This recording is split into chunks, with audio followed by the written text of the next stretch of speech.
If you've listened to the podcast before or you've followed me for any length of time, you may have heard me say something like this. My first tip for standing out in a crowded niche is to create your own content. This is a hill that I will die on. Do not let someone else or something else create your content for you. And if you have, then today's episode is probably going to come as a shock. This is episode 137 of the Tiny Course Empire podcast, and today I've invited a special guest to talk to us. I first learned about him through a forum that he and I both belong to. We've had a little interaction there. I have watched some of his conversations over there, and he is known as the Bottleneck Guy. And what he does is useful to all of us who own businesses. He is a business consultant who helps corporations and even solopreneurs identify the places and the processes in their business where they are constrained, where they are not able to scale or grow because of some bottleneck that we often don't even recognize. Now, that alone is interesting enough, but that's not why I invited him to come on the podcast today. I invited him to come on the podcast today because he is also an author. He writes very engaging books about bottlenecks in business. And his latest book, which I read and which I absolutely loved, was written using AI. And we already know how I feel about that. And I know how some of you feel about that. So I was really excited when Clarke Ching told me that he would come on the podcast and tell us all about the process that he used to write a really engaging, really useful, really informative book with the help of ChatGPT and Claude. So I hope that you will enjoy this conversation as well. As always, the show notes, the recommended resources, and contact information for Clarke will be in the description below or at tinycourseempire.com/137. Don't forget to subscribe because that makes sure that every new episode lands in your inbox or in your podcast app of choice and you never miss anything. With that out of the way, let's get to our interview with Clarke.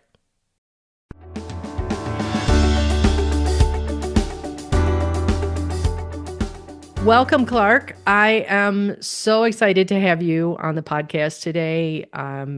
The people who know me know that I love two things. I love systems in business, and I love to write. And I strongly dislike AI as a content creation machine. Indeed. Which is part of the reason why I invited you here. But we're going to get to that in a minute because I want to talk about how you're using AI because I'm super impressed with it. But first, I want my audience to know more about you and what you do because there's a lot of, let's call it synergy between what you do and kind of what I teach my audience as well in terms of systems and being more efficient at work, which is what drew me to you in the first place. Actually, my first introduction to you was through your book, The Bottleneck Rules. And I read that. I found it incredibly engaging, really entertaining and informative, which is hard to pull off. So I appreciate your writing style in that way.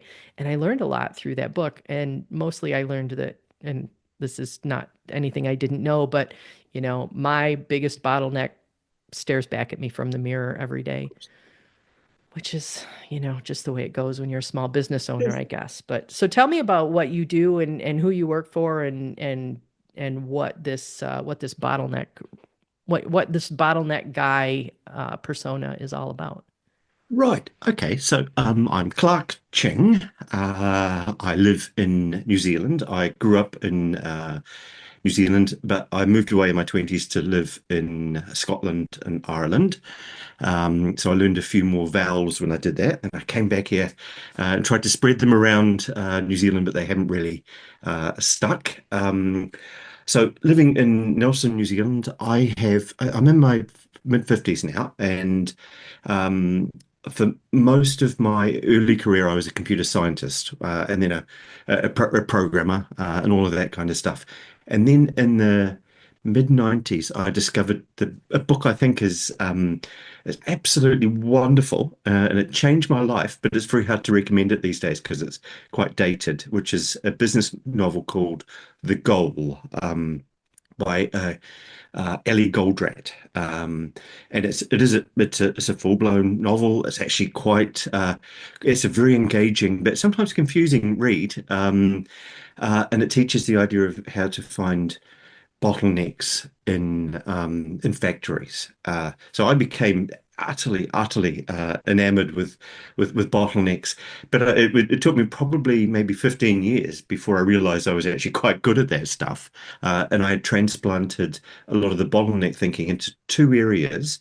Um, One was software development, commercial software development, and that's my speciality. Though these days I don't work with teams, I work with leaders and executives, senior managers, who are often, when they wake up in the morning and they look in the mirror, they're actually the bottleneck of their organization. So I help those people. And the other area I help is I loved the theory of constraints, which is the name of the bottleneck stuff. But just so much of the stuff that came out about it was very sort of 1970s, 1980s scientifically written, and it became very hard for normal people to access it. It was very hard to say, hey, look, you probably have a problem, but you have to go and read this 400 and something page book from the 1980s. Mm, It was yeah. just, it just didn't work. So I've kind of, if I have a mission in life, it's to be simplified, to simplify and modernize Ellie Goldratt's work, which is why I've written my books. It just takes that I really have cherry picked his work and just tried to simplify it so ordinary people can go out and speed up their businesses by finding the bottleneck. So Mm. that's my history. I found the bottleneck rules to be very, very approachable, very understandable as a layperson. I didn't feel like I needed a background in manufacturing Mm. or anything like that. I have a background in manufacturing, but it Right. didn't come into play. It wasn't a required a prerequisite for understanding the finer points of what you were trying to get at in that book, which is why I found it so fascinating. Like I said, it was so engaging. It reads like a novel, and Mm. and it was just it wasn't like one of those boring, business productivity books. Like, ugh, like you Oh just no. drag through it, right? And you're just skimming over it because it Isn't was it it was amazing really how much engaging. So it's I just so I much enjoyed easier it. to read, isn't it, when you read a Yeah, so story? much easier to You read. pulled in. It's harder to write a story. Yeah, It's, it's much easier to sit down and go bang, bang, bang, bullet points. There you go. That's everything I know. It's much harder to absolutely. construct a story that does capture people and pull them in because it's interesting. But it Mm-hmm. pays off though, because if you write it once and thousands of people read it, it's a really, it's just a magnificent thing. I'm not sure how many books you've got, or audio books where you've maybe got the first two or three chapters read, and then you just go, Mm-hmm. oh, I can't do any more. But I know it would be good for me. It's like Oh, eating yes. vegetables. There are so many books. I have a bookshelf sitting over here, and I have so many books on there that are partially read, books that come highly recommended. Flow is one of them. I cannot get through that book to save my life. Indeed. It is so dense and it makes me feel stupid to read it because I'm just like, I don't get this. I've read the same page 4 times. I don't know what he's saying. I'm done. And you know, some So people your are style really of impressed by that. writing was so beneficial. Oh, cool. Thank you. I'm glad you like So that. yeah. So what, I'm sorry, I interrupted you. What were you saying I was about? just going to say, some people, um, you know, I used to go to conferences a lot for my work, and you Hmm. go to conferences, and I remember sitting there thinking, I'm quite intelligent, and I just watched a keynote, but I didn't have a clue what that guy said. Hmm. And everyone else was sitting there nodding and smiling, and I thought I'm probably at least as intelligent as half of them, statistically Yeah. speaking. Yeah. And I'm pretty sure that none of them, except maybe five people, knew it. And but you can't pretend to be. You feel dumb. Yes. You can't confess that. And yet Yes. I remember one guy in particular. He walked away and he was beaming, and everyone was nodding and feeling like they were all really stupid. And I don't think he meant to, achieve that. But he never got the signals back that he was actually just confusing people. Hmm. And then you get some other people who do that deliberately so that you go spend a lot of Well, money with them. right, Uh, because they need to make themselves feel smarter yeah, I think that's by making everyone in the room feel dumb. So, indeed but your book made me feel smart because I excellent. understood it and I enjoyed it and I thought, "Oh, yeah, this is amazing." Then I ran into you actually, I ran into you again in this book, Ah, surprisingly, yes. which is for people listening instead of watching the video, Simple Marketing for Smart People by Billy Broaz. I don't know how to pronounce his last name, and Tiago Forte. Hmm. And I came across you the second time in this book. So we met, first of all, on the Mac Power Users Forum. That's where I ran into you. That's where I found out about your book, The Bottleneck Rules. And I tracked down your website and got on your mailing list and downloaded it there. And then I ran into you the second time in that book. And I thought, that's a sign. And then you posted again on the Mac Power Users Forum, where we both hang out, about how you had written a new book. What's it called?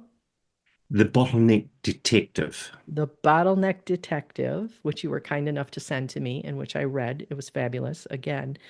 But the reason why I wanted to get you on the podcast today is because you wrote that book with AI. Hmm, And I want to talk about that excellent. because I tell people all the time, don't write your content with AI. I don't Hmm. want to read content you wrote with AI. I think you owe your readers better than that. And I've taken quite a stand on that. But I read your book, The Bottleneck Detective, and it is good. Hmm, So I want to talk to you about how you used AI to write that. right. Tell me all about it. Okay. So I agree with you, or at least I did used to agree with you, that the beautiful thing about AI, if you're running a content farm, say, is that you don't have to hire people who live in poor countries to write you or rewrite you lots of low quality but high quantity content. So that's Mm-hmm. a beautiful thing. If you're just churning out loads and loads and loads of low quality content, suddenly you can get the little robot in your computer can write that for you, and you've Mm-hmm. just got to type into it, write me a thing about blah blah blah, go through, edit it ever so slightly, and then pop it on your web page, and then every single article you write will start with something like in these busy times, when we're all, and they'll, and they just go, you go, oh, and you can see it, and it just doesn't feel like it's written by a craftsperson who Yeah. really loves what they're It talking has about. no personality. No, no. But then, on the other hand, that in a way, that's up to the game of a lot of people who can actually now write stuff that they couldn't before. But I don't think that. So I couldn't do that because I'm a. First of all, it just makes me a little bit of sick comes up at the back of my throat, when I think Mm, about it. yeah. Yeah. But Me but then too. I'm a professional writer now, and as you are, and so many of us are. I've written, I think I've got 6 books on Amazon now, and I've gone through 20 years, 25 years from being a really below average writer to learning to be a good writer. So when I'm doing using AI, I'm not going to let it tarnish my reputation. I'm not going to let it. I don't care about writing quantity. I want quality. So I'm taking the dial and I'm turning it up to high on quality. And that's probably the difference. I know how to write well now, but it took an awful long time to get to that point. And so when I'm using AI, I'm actually using it to make me a better, richer, more thoughtful, more well-rounded writer. Um, and that requires an interaction between me, my fingertips, my brain, and at the moment, two AI platforms. So I use ChatGTP and I use Claude, Hmm. and I will move between them, but I'm orchestrating everything that I write, and I'm doing a lot of fingertip work. There's a lot of editing going on there, and a lot of toing and froing. But then just sometimes ChatGTP does stuff that just it just lifts me up because it just does the things that I'm not good at. Now, I'll give you a few examples. Yes, please. So with the Bottleneck Detective, I started kind of at the end of the writing. But the Bottleneck Detective, when I had written that, I took it and I sent it off. I looked and thought, I, I, I don't need to go and get an editor because the way I wrote the book, I know it's good enough. And I actually had my daughter's is just finishing her criminology masters, so she edited it for me and provided me all the editorial feedback, and I Hmm. got everything. Then I go, that's good. So I updated everything, and then I passed it on to a proofreader, and I paid her, I'm not sure, $300-400. And she went through and she proofed it. And I've done that in the past. And she came back with, when I look at it, there were things like M dashes and stuff like Mm. that, which I never can get them, getting the comma in the right place, Yeah, making sure it's yeah. got consistent, all of that stuff that I can't do. But she did really hardly any editing on it. Most of what she did was actually a proof with a few little tweaks, because the quality of what I gave her, I had passed it through ChatGTP, and the writing was just really good. Um, so I'd used it to make sure that the stuff that I wrote, I would just use, I would to and fro between my editor, sorry, my text editor that I'm writing in, Hmm. and ChatGTP or Claude, and I'll just use it to make sure that the writing was good writing. So that was a really interesting thing that for proof, she passed her eyes over it, made a few corrections, but they were, I imagine there was maybe, I would guess 1/50th. Oh, sorry, I've just put Yeah, a it thumbs does up that on to your me screen all by the accident. time. There was maybe 1/50th of the corrections needed from her. So, Hmm. so that was really helpful. But you could do that with Grammarly, and I'm not disciplined or skilled enough to do that myself, and I'm happy to pay for it. So, Hmm. the AI just produced better writing. Um, so some of the other areas that were really interesting, and I'll step. So the Bottleneck Detective, I started that. I said, right. I'll tell you what I didn't do. I didn't say, "Hey, ChatGTP, I want you to write me a book where it's about a bottleneck detective, and he's a young kid, let's say, and he goes off and solves bottlenecks. Go write the book." Um, and then it turned out a book, and I published it. I didn't do that. Hmm. I went and said, "Hey, look, I really would like to write a really small book, and I'd like to base it on some books I think I read, a school teacher read to us in the 70s when I was a kid, and they were, and I looked it up, and they were Encyclopedia Brown, Mm, um, which I yes. think it was somehow that book made it to New Zealand, and so I said, I want to write a little story in the style of that because I'd like to teach people how to find bottlenecks. And by the way, the easiest way to find bottlenecks is to spot um, a, um, a queue. So a queue of people waiting. So there's a lineup of people waiting. You look at that and you can find a bottleneck. And then, and I said, it's almost like if it was a detective novel, that would be the smoking gun. So Hmm. that's all my thinking. I spit it into ChatGTP and it writes a little story for me. with that eventually, after hours and hours and hours of editing, became the first chapter in the Bottleneck Detective.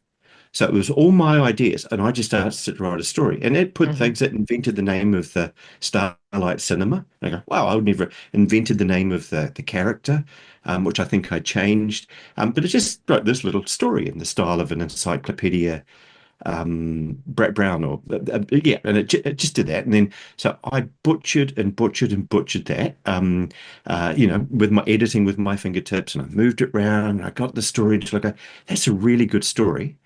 And then I let it rest for a while. And it had done something though that was really hard for me, which is to write the first draft. Hmm. Yeah. And while I was then doing it, wrote the first draft, and I went back and I edited and edited and edited it until it was something that I felt like that's entirely me, and it's exactly what I wanted to say. And I think that's maybe where people they might just take the first version of that, tweak it so slightly, and then publish it. And, and, Right. and maybe that's okay. But for me, that wasn't. And from then, if for people who are thinking about what comes next, it's like, well, I thought actually, I really just want to write. I want to get myself more practice at actually writing and producing small pieces. So I set up I went to ConvertKit, and I set up an email course, and that first chapter became the first lesson. Um, Okay. and I thought, okay. Do you know Jack Reacher books? Lee Yeah. Child's Jack Reacher? Big, Yep. big Okay. fan. Yeah.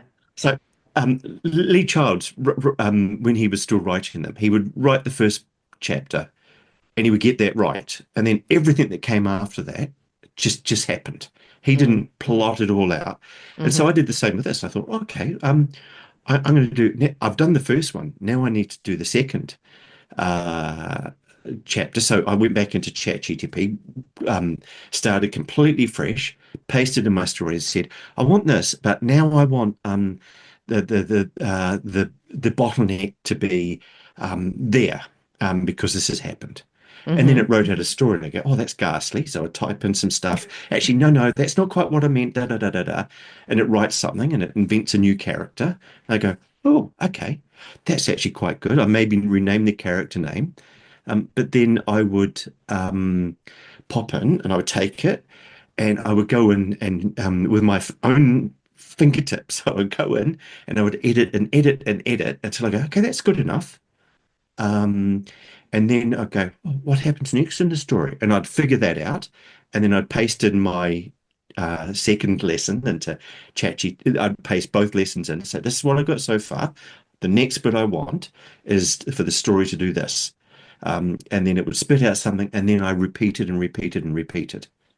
So that was to get an email course that Hmm. eventually, the main purpose of that was selfish in that I wanted to get something that I could actually, I got people on the course, and I wrote it 2 or 3 days ahead because I wanted to get my own momentum for writing up. And I got to the end of it, and go, wow, that's really good. But as I was doing that, people were giving me feedback about the content, and I was writing that back in. So you see here, I'm using ChatGTP to do some stuff, but most of it's me toing and froing with it. And then once I've done that, I go, okay, I've got an email course. And then just one day, I just thought, that's a book. That would be so much. It will hit more people and help more people if I can pop it on Amazon. So I took all the lessons, put it into, I think I probably swapped to Claude just to see what it was like. And Hmm. it ran through, and it just made suggestions on how I could change it. And then we just kept to, and all of the suggestions I would keep in a master document, and it would suggest something, and then I'd go and cut and paste if I liked it and put it in, and then eventually I'd start a new chat and put the current state of the document in there, and I would rework and rework and rework. So now most people, when they're doing this, aren't writing a book, Right. but this is why you have to like start fresh, put it in, and then one thing that's really useful is I went and I said, actually, I want to write this. It's got to have a detective theme. And I've tried to write the story, but I'm like the master detective. What do you reckon I should do to this, Claude? and it said, "Why don't we? How about I rewrite the first chapter, and I write an introduction from you, and I write it like a detective." And it wrote it like a detective, and I cringed because it was so cliched. I thought, Too no, much. it was just too much. And I said, "Can you dial it back quite a lot?" So, and I said, "Here's the bottleneck rules, the book that you mentioned earlier. Hmm. Um, can you make it like that book? Can you read that? Tell me how I write, but just write it with a bit of detective-y stuff in it." And so it went through, and it just helped me just rewrite it with this kind of me as detective, not Sam Spade. Yeah. Um, Not Columbo, but me as detective. And I read it and go, wow, that's definitely not how I would normally write, but it's totally right for a book about a bottleneck detective. And then it went through and said, why don't we add in some detective rules? And I go, oh, that's a really good idea. So it started, as it went through, it started inventing that would add in a detective role. And I'd look at them and go, some of them are, wow, that's really clever. I never thought of that. And some of them are, oh my goodness, that's like a greeting card cliche. So I would take some of the ideas and I would add them in. And then the other ones, I would just completely discard them. And then the last bit I'll tell you about the book that was most useful is I had one chapter at the end of the Bottleneck Detective, which was me kind of writing a wrap-up letter. And it's funny actually. You mentioned Billy Broas and his book. Hmm. I paid to go on a couple of Billy's marketing messaging cohorts, Hmm. and I also paid for quite a lot of consulting with him as well. And at the end of one of his cohorts, he sent out a letter to people saying, "Hey, this is a wrap up of the course, and here are the lessons that I thought you might have missed as you went along. To the high level stuff. I wish you luck." And it was, and you get this unexpected email at the end of the course. You go, "Wow, that's just really lovely." It's like wisdom, just arrived in my email box. And so I took that and I said, "Hey, look, I've written this book, and you've got the whole book there, and I've also written this conclusion chapter." And it just doesn't actually feel it feels kind of it's very flat, and it's too much like a textbook. And can I just show you this thing, and then can you help me rewrite it so it's kind of in the same sort of sense as this note that Billy wrote? And so there's Hmm. no content. It just read through the email that he had written to us, and it just rewrote mine. So it was the same ideas I already had, but it wrote it in this, "Hey, look, here's a letter from the Bottleneck Master Detective wishing you luck." And I looked at it and go, that's really good. And I come back a few days later and I looked at it again and I go, it's still not quite me. And I said, look, really, I just want to write, can you rewrite this thing here as if you're the bottleneck detective, but I want you to rewrite it as if it's actually coming from, say, almost like a father whose son or daughter is leaving home, which I've got here. It's a lovely, it's a gift I want to give you as a wise parent who wishes you luck. Hmm. And we toed and froed on that, and it came out with a voice, and I go, that this is the only bit in the whole book where I thought, I don't think I actually could have the capability to write something like that myself. But working with ChatGTP, I come up and I read that bit and I go, it's probably the least informative book of the bit of the whole book, but it's the Hmm. bit I'm most proud of. But it's the bit that I probably couldn't have written by myself. Oh, that's so interesting. So, what I am hearing is you worked with ChatGPT and Claude both almost as if they were ghostwriters that you hired. Like there's this back and forth conversation happening. Yes. Yeah, yeah. That's actually a good way of doing it. But rather than them being in charge, sorry, there's a lot of that there. But a lot of ghostwriters will take there'll be developmental editing kind of stuff Hmm. as well. I use them more.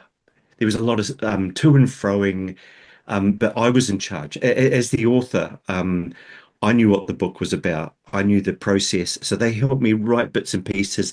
But then it gave me some really, why don't you put in these detective roles? And I go, what a good idea. And then it would write things, and it would But then I go, so it was actually, it really was a partnership, but I was felt like I was always in charge. Whereas Okay. a ghostwriter might do a lot of interviewing, come back and go, here you go, here's your book. Here's It your was book. much Yeah. more Yeah. to and fro. Yeah. Oh, that's fascinating. So let me ask you this. I know there was some I don't want to say heated debate on the forum, but Mm, people are opinionated about this kind of thing.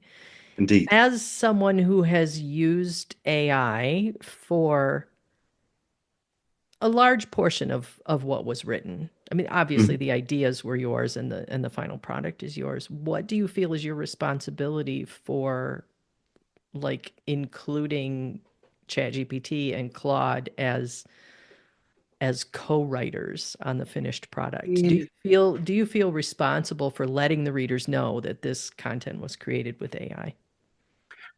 I have thought a lot about that, and I thought I decided to let the reviews speak for themselves, Mm-hmm. and the feedback I got speak for itself. But I've been public about writing it, so people on my email list know that I've said, "Hey, look, I wrote this," and they Mm-hmm. will, of course, be some of the ones that the most likely ones to actually read it first. And I've sent copies to some of the people on the Mac Power users list and said, "Hey, look," and they've come and said it never would have occurred to me if you hadn't said Mm-hmm. that it was actually written with AI. Certainly, it's certainly not written by AI. Mm-hmm. Like I said, I didn't go in and go, "Hey, write me a book about a bottleneck detective." There were I wouldn't say hundreds of hours. I guess there's probably maybe 80 hours worth of effort gone into that Mm-hmm. book Mm-hmm. of actual solid writing. There's been many decades of thinking gone into to get to that point. But I decided that I wasn't going to put a warning like this may contain cashew nuts Yeah. um, on the front of it because I thought that AI is tainted. And I would be doing people a disservice if they didn't read it because they go, "Oh, it's written by AI." Mm-hmm. And I imagine in there's a bit when you upload it to Amazon where it says, "Hey, look, was any AI used in this?" And I've just gone, "Yep, extensively used with extensive human personal editing on it," and it's got Mm-hmm. those options in there. And I imagine that at some stage they may or may not put that in their little product description. I would Um, imagine, yeah. yeah, I got this funny feeling that if I had put a warning on that, it would be kind of like it would have done a disservice to the effort I put in. Mm-hmm. And I also actually genuinely believe that the book is far better for two reasons. It's far better because I work with AI than if I hadn't. So it would taint it if I had put if I put it on the book on Amazon. Um, and there are so many people who are writing poor quality books out there on Amazon using this stuff anyway. I don't Mm-hmm. want to be classed in that. Um, Right. yeah. There's two reasons why I think it's better. The first is that I suspect it, given I struggle to sit and type, but actually the physical pain of doing that, um, past books have come back to haunt me. Mm.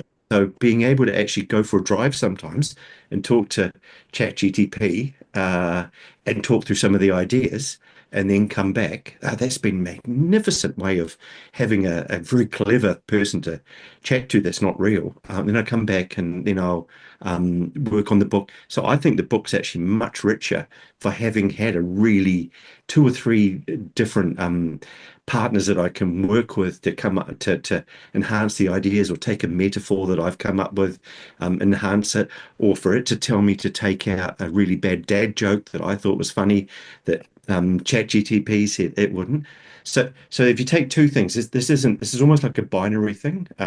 One is that the first thing is that it's actually the quality of the book I think is better. The second is that I don't know if I would have put in, say, 2 to 300 hours into writing that book um, if compared to putting in, say, 50 to 80 hours.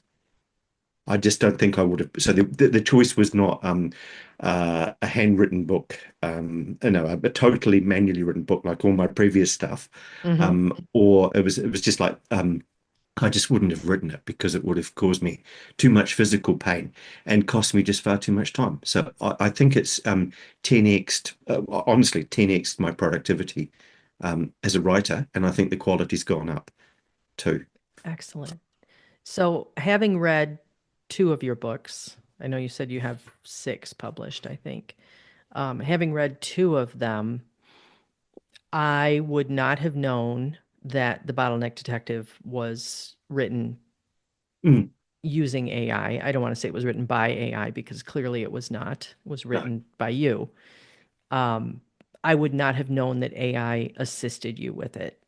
When Mm, I compare that book to the previous book, to the Bottleneck Rules, I could not have noticed the difference. I mm, think AI writing sometimes leaves big clues behind. Like it does. like sometimes it's really easy to spot. Like, oh, this is, Oh, cringe, cringe. You yeah, it didn't post that. sounds You should, yeah, yeah, chop off. sometimes it sounds like it was written by, a 16-year-old writing an essay for school, Yes, right? With the, five paragraphs, three sentences per paragraph, and the kind of really totally. dry kind of stuff. That's a lot of times what AI sounds like. There's no indication in this book that it was written even in part by AI. But I also think you're right. I think if you did put that disclaimer, there are certain people in the world, myself included, who Mm, would look at that and say, I'm not going to spend my time on it. And my experience, my level of knowledge would be worse for that because then I would not have gotten to read the book. And that would have Isn't it been a shame though unfortunate.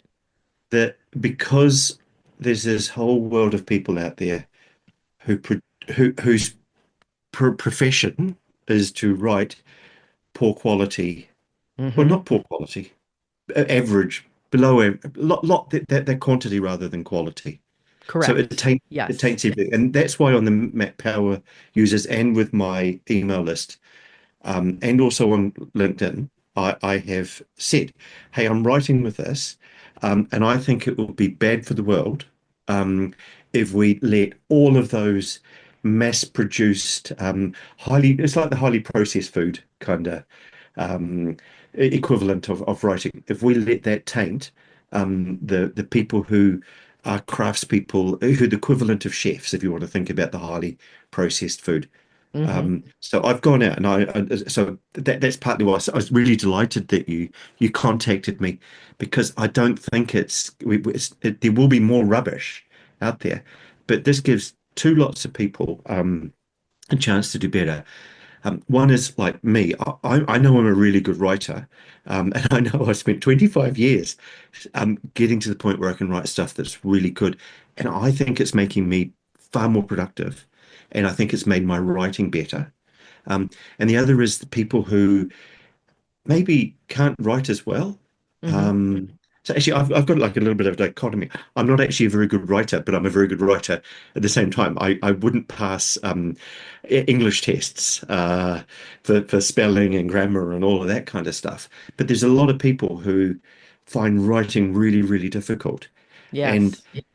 this is going to make it easy. And the bit actually, Cindy, that I never pointed out is that so much of this stuff was me actually lying back on the couch, reading through stuff and then just talking.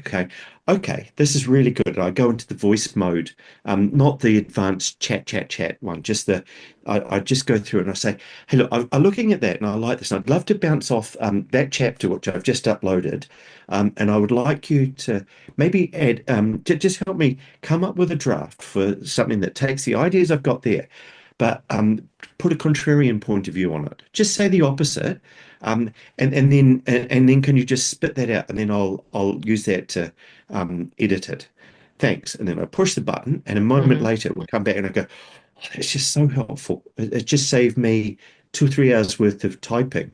Um, Right. and even if it's rubbish, I might have typed equally rubbish stuff, and then discarded it and wasted 2 or 3 hours. So that's just really, really, really helpful. The voice bit, for 20 something years, I've been buying and not using voice dictation software because it's always overpromised and underdelivered. Yeah. This stuff actually um, works really, really well. So imagine if I didn't have any hands here. I'm being not facetious. And I couldn't type. Um, Hmm. I can now talk to this, and it will then take my, 4 or 5 minute, sometimes 10-minute conversations with it, and it will sum it up, and it will do, and I'll go, that's what I was trying to say. Um, and then I can go back and I can ask it to change the tone of it or to do a shorter version of it, and then I'll pop in and then I'll go through and I'll edit it and I'll put my dad jokes in, and I'll take and then I'll look at it and go, uh, once I've rewritten something, and I'll pop it back and say, hey, look, I read this and it just feels like active voice. Please rewrite an active voice, and it will go through, and suddenly the whole thing comes out, and you go, "Wow, why wouldn't it always write an active voice?" So it's really, really good like that. And that's probably more effort than a lot of people would want to do to write something. But then it's my reputation and my legacy. Could you imagine if I put that book out and instead of 5 stars, it was getting 2 stars? Right. Um, I couldn't live with that. Yeah. Yeah, for sure. So what,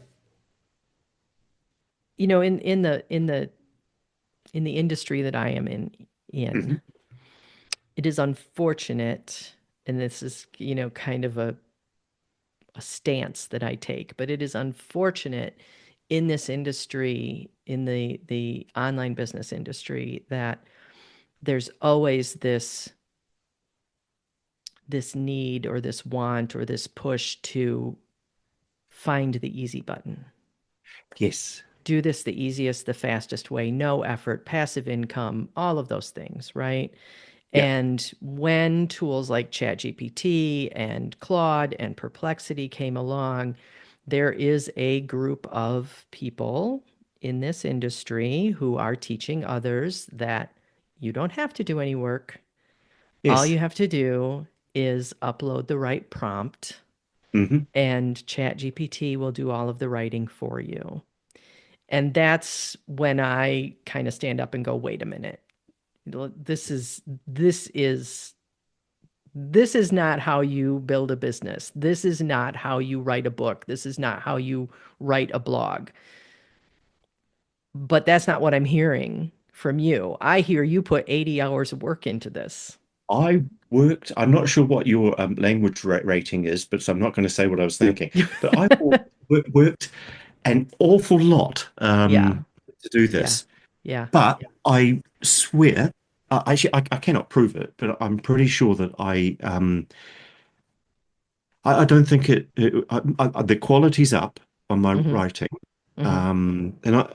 I've got like I've sold thousands of copies of books, and they all get actually my very first book that came out, the big book, was a business novel, and I've had people email me back, and they said, I cried at the end of it, which is a business novel, and people and That's pretty impressive.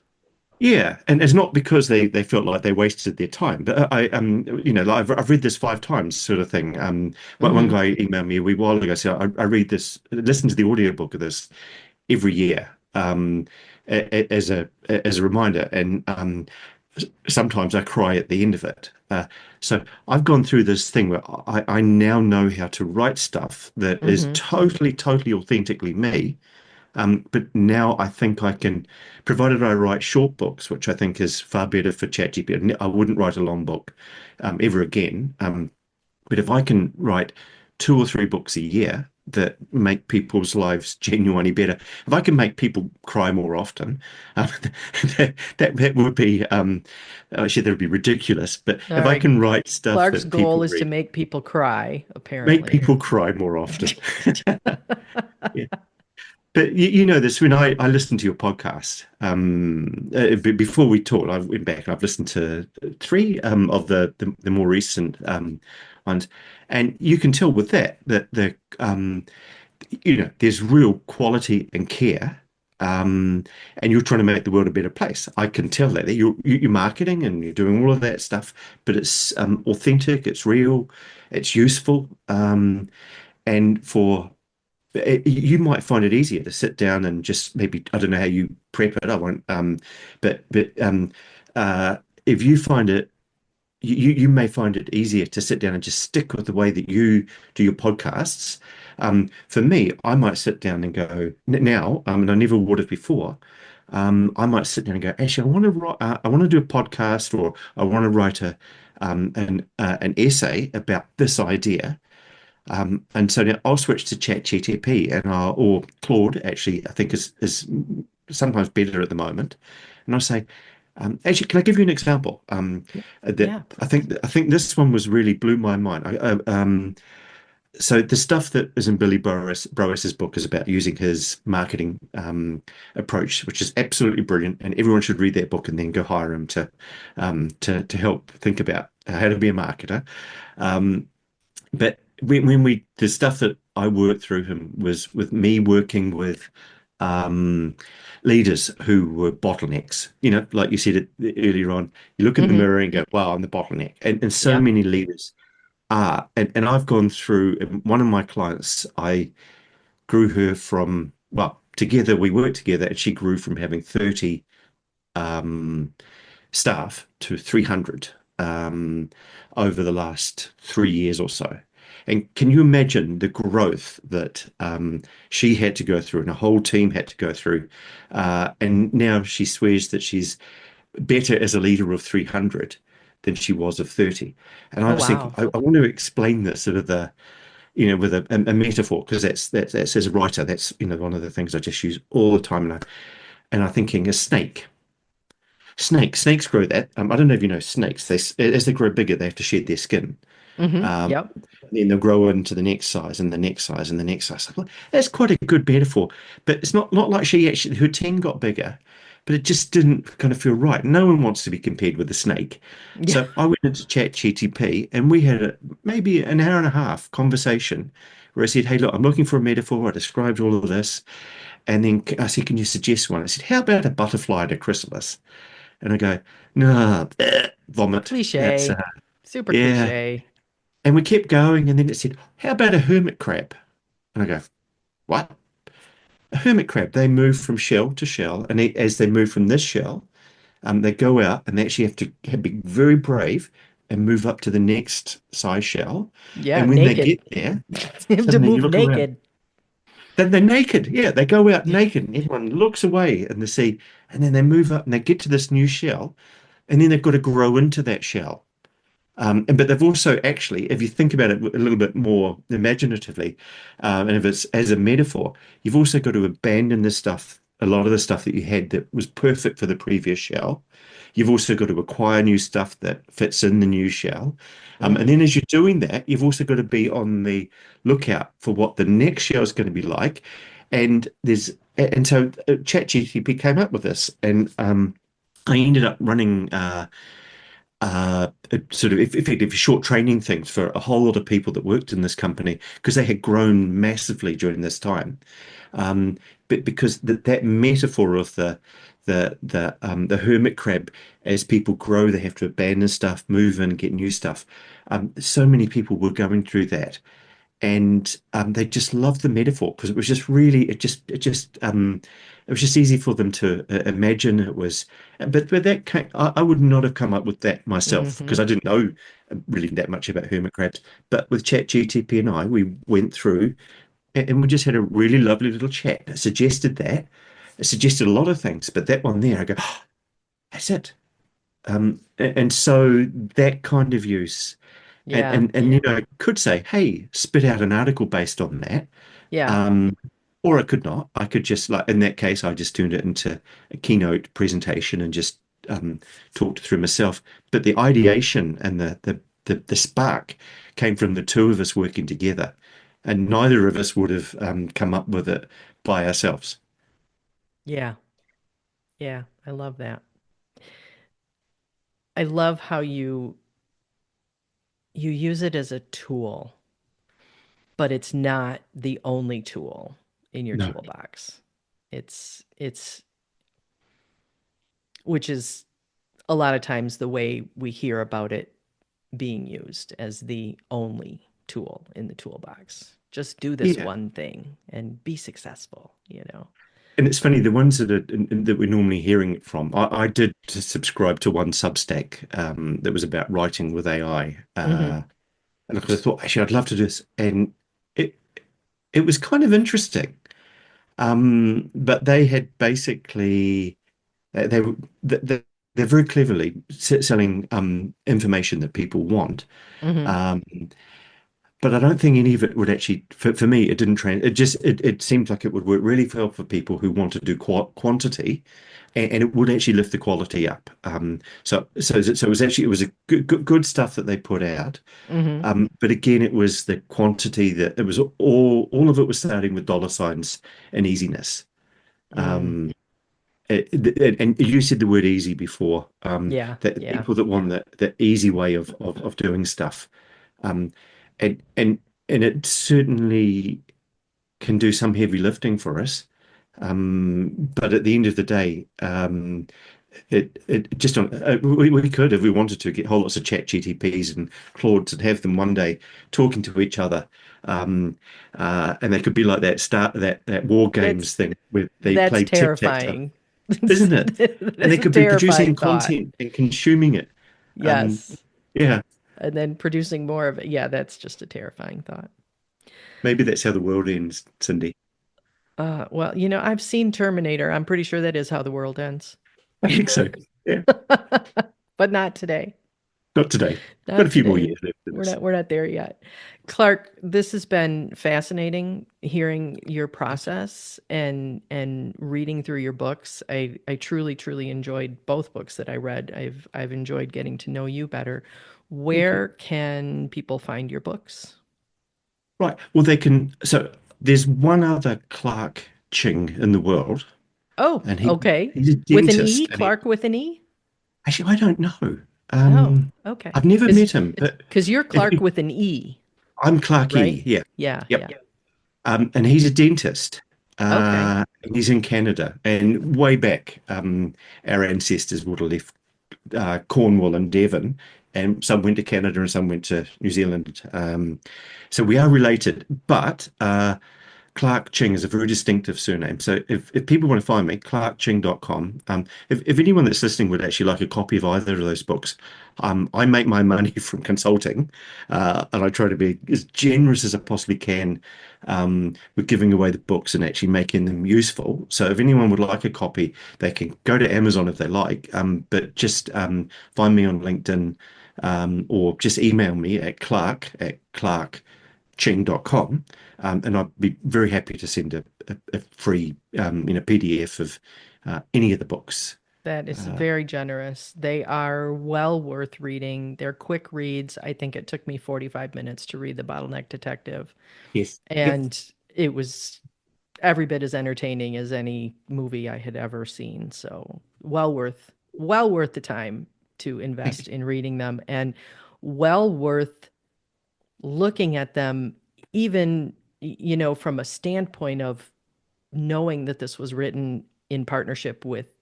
Yeah. ChatGPT and Claude and looking at how the book is put together and then, kind of listening back to this interview about the steps that you took. I think it's going to be very informative for people. I'm a big fan of reverse engineering things, Yeah. That's a really good idea, looking actually. at how someone else is doing something and figuring it out rather than taking a class, or even though I sell courses, whatever. But I think reverse engineering is one of the best ways to learn anything. So even reading the books from that point of view is going to be beneficial, I think, to people. Is there anything else you want people to know about you? Anything else I've got to. anything I Can we didn't go back? ask? Can we go back to you, Cindy? You were Sure. standing looking in the mirror. Yeah, Going, as the oh, I'm the bottleneck in bottleneck. my business, yes, Yeah. we are all, and this is for everybody that I work with. I work with solopreneurs. We are Yep. all the bottleneck. Well, totally. So what you got to do is if you were to read my stuff and you go the bottleneck, what that means is that your business moves at the speed of you. So I'm I'm a consultant, so I'm effectively a solo consultant, and I'm exactly the same. Mm-hmm. And so much of what we want to do is just we try and do it all of ourselves, and that's why I think you're big on setting up systems. Mm-hmm. Um, which is really good. So you offload so much of your stuff off of your brain, so that you can focus on the stuff that you're really, really, really good at. And that's just the general pattern. We shouldn't feel bad about being the bottleneck. It's just inevitable. But if you can hire an assistant to do some stuff, if you can hire an assistant and give them ChatGTP, um, maybe here's a really crazy example, and you want to write content. Let's say you went into ChatGTP and you go, I want to write something about this. Give it to your assistant, ask them to go off and research some stuff, um, and produce using ChatGTP a draft article. So that could be like an hour and a half's worth of work for an assistant. That Mm-hmm. you come back and you look at it and you go, oh, that's terrible. Get rid of that, get rid of that, get rid of that. Move that from there up to there. And then suddenly you would just do that just like a school teacher would with a red pen. Pop it back to your assistant and say, hey, look, could you maybe just edit this stuff out and then pass it back to me again?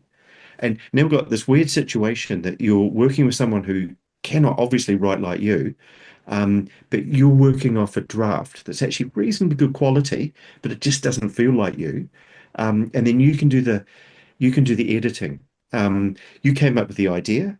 Mm-hmm. You then got a draft that came from other places, but you go, oh, that's terrible. Slash slash slash, move that around. You go, actually, that's not bad. And then you might pass it through something like Grammarly to perhaps to get that feedback, which is AI again.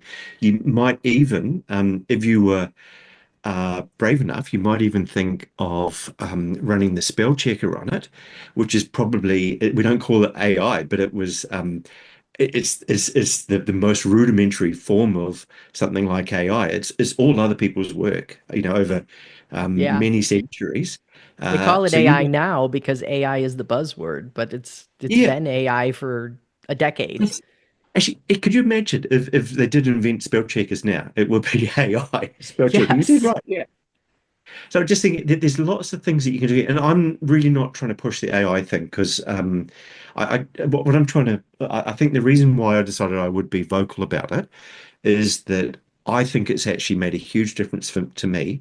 I think it make a huge difference to a lot of people, but just don't use it to produce documents full of smiling pile of poop emojis, or metaphorically produce something that you feel proud of, and is actually useful, and other people can take your ideas and use them. That's one of the most generous things that a clever solopreneur can do, is actually share their expertise in a way that other people can read it.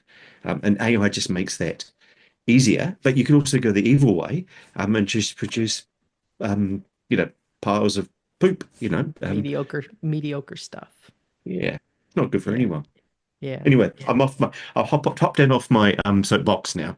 Hey, you are welcome. You are welcome to hop on your soapbox on my podcast any day. I'll tell you that. Excellent. So, thank you so much for joining me. I will put links to your website, to your Amazon, to your LinkedIn, all in the show notes in case people want to get in touch or if they want to read a copy of the Bottleneck Rules or the Bottleneck Detective, both of which I highly recommend, even if you're not in, manufacturing or Especially if in you're not. those Yeah. businesses where Clarke is a consultant and earning his keep. I still think there's a lot to be learned from those books as a solopreneur, even if it's just a different way of looking at where the bottlenecks are. Hmm. Cool. Yeah. Thank you, Cindy. Thank you so much, Clarke. Really appreciate you. I really enjoyed our conversation today. Thank you. Likewise.